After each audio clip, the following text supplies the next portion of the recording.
21번째, 모든 것을 알 필요는 없다. 근대 이후에 공자를 가장 곤란하게 만드는 것이 아마 논어 태백에 나오는 구절이다. 캉유에이는 공자의 편에 서서 이 말을 다음과 같이 변론하고 있다.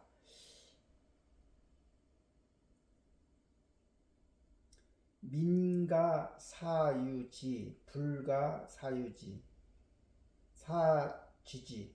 백성들이 이치를 따르게 하는 것은 쉽지만 그 이치를 납득시키는 것은 어려운 일이다. 이에 대해서 양보지는 논어 역주에서 이렇게 반박하고 있다. 만약 공자가 그런 의미로 말하는 것이라면 고문의 문법에 따라 원문은 민가 즉 사유지, 불가 즉 사지지라고 썼어야 옳다. 따라서 캉위에이의 호의가 고맙기는 하지만 공자가 한 말의 의미는 글자 그대로 해석해야 할 것이다. 백성으로 하여금 그것을 따르게 하되 그것을 알게 해서는 안 된다. 즉 백성으로 하여금 큰 길을 쫓게 하되 왜 그렇게 해야 하는지 알게 해서는 안 된다. 아마 여기에서 문제를 제기하는 독자가 있을 것이다. 공자가 살았던 시대적 한계성이 엄연히 있는데 공자가 말하는 옳고 그름의 잣대를 오늘에 들이대는 것은 한물간 사고라고 말하고 싶을 것이다. 예를 들어 논어에서는 앞의 구절과 마찬가지로 비난을 받는 말로 어린아이와 여자는 기르기 어렵다는 구절이 있다. 사실 성경에서도 아담과 하와가 금단의 열매를 따먹은 후에 하나님이 여자에게 벌을 내려 내가 네게 잉태하는 고통을 크게 더하리니 네가 수고하고 자식을 낳을 것이며 너는 남편을 사모하고 남편은 너를 다스릴 것이니라 라고 한 구절이 있다. 하지만 성경에서 이렇게 말했다고 해서 이 말이 후대에 기독교의 남녀 평등에 영향을 미치지는 않았다. 열렬한 공자 옹호자로 알려져 있는 첸무가 어떻게 공자를 변호하고 있는지 보면 흥미롭다. 맹자를 보면 다음과 같은 말이 나온다. 그 일을 하고 있으면서 분명히 알지 못하며 습성이 되어 있음에도 살피지 못하고 평생 그것을 따르면서도 그 이치를 알지 못하는 사람이 많다. 중용에서도 백성은 날마다 쓰면서도 알지 못한다라고 말하고 있다. 이는 모두 공자의 말과 일맥상통한다. 백성의 본성이 선하다면 따르도록 만들 수 있다. 하지만 백성들이 깨어있지 않다면 모든 백성들이 그 이치를 알도록 하기는 힘들다. 만약 위정자가 매사에 백성들이 따르도록 만들기 전에 집집마다 말과 글로 이를 알려서 알게 해야 한다면 이는 쓸데없는 일일 뿐더러 오히려 눈과 귀를 어지럽히고 마음을 동요하게 만들어서 어려움이 많아질 뿐이다. 옳은 말이다. 나는 고대 경전에 누를 끼칠 수도 있는 위험을 무릅쓰고 공자의 관점과 유사한 견해들을 찾기 위해 현대 경제학과 경의학 문헌들을 뒤적였다.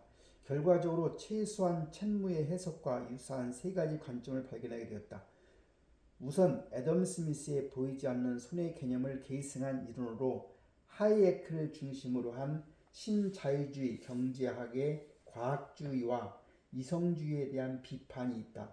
이들의 비판을 간단하게 요약하면 이렇다. 시장 경제의 본질은 서로 다른 시간, 서로 다른 장소에 분산되어 존재하는 사소하고 작은 지식이며 이는 현지의 기업가만이 이해하고 파악할 수 있다. 하지만 계획경제의 주창자들은 이성의 치명적인 자만에 근거하여 중앙계획을 통해 기업가들이 가진 이런 분산된 지식들을 하나로 통일하고 종합할 수 있다고 생각한다. 이것은 일종의 과학의 반혁명이다. 이런 이론에 근거하여 확립된 경제체제는 효과적으로 운영될 수 없을 뿐만 아니라 사람들로부터 자유를 빼앗고 노예의 길로 빠져들게 한다. 따라서 경제는 보이지 않는 손이 지휘하는 대로 운영되도록 두어야 한다. 이 오묘한 메커니즘을 파괴하려고 해서는 안 된다. 만약 무리하게 전지전능한 시장을 만들려고 한다면 감당할 수 없는 문제를 야기할 뿐이다. 두 번째 이론은 많은 논쟁과 오해를 낳았던 선의의 전제 이론이다. 처치 남긴 명은 지금까지 시도된 다른 제도를 제외하면 민주주의는 최악의 정부 형태라는 말을 기억하는 사람들이 많을 것이다.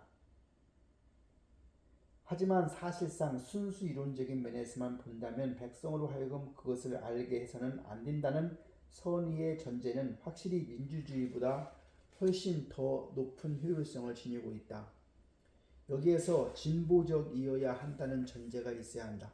다시 말해서 통치자 혹은 지도자가 자발적으로 전체 국가의 이익 내지는 단체의 이익을 자신의 이익으로 여기고 국가나 단체의 효용을 극대화하기 위해 노력해야 한다는 것이다. 당연히 문제는 바로 이 전제에 있다. 통치자가 국가의 이익을 가장 염두에 두고 있다는 것을 어떻게 알 수 있는가?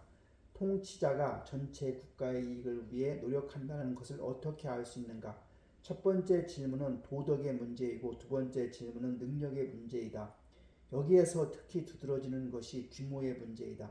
싱가포르 같은 도시 국가 혹은 기업형 국가는 통치자가 전체 국가의 이익을 가늠할 수 있겠지만 중국처럼 광대한 나라에서는 전체 국가의 이익이란 말이 그렇게 합리적으로 들리지는 않는다.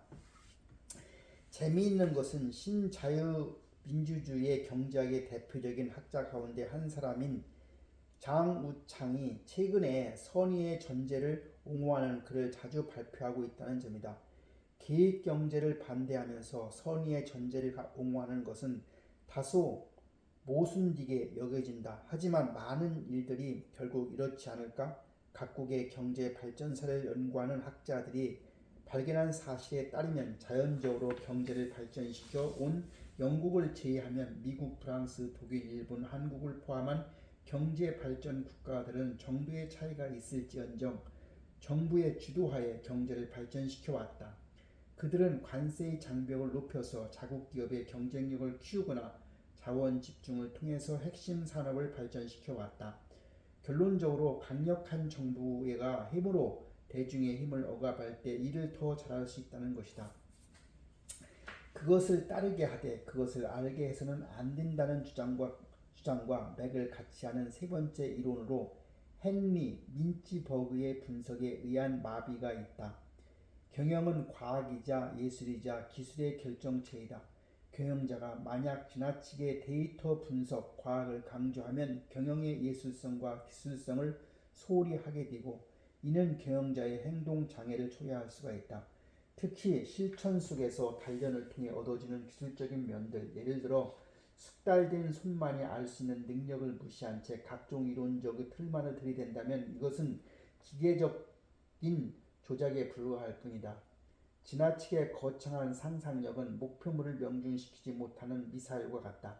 과학성과 예술성이 모두 있어야 한다. 민츠버그의 표현을 빌자면 영웅적 지도력은 넘치는 열정과 의지로 타인들로 하여금 자신의 의견을 동조하도록 만들 수는 있지만 돈을 벌어다 주지는 못한다. 이와 관련하여 정규 훈련이나 교육을 받지 못했지만 배우는 것을 좋아하고 깊이 사고할 줄 아는 기업가들이 있다. 이들은 오랜 세월에 걸친 노력과 단련을 통해 자신만의 독특한 경영 이론을 발전시켰다.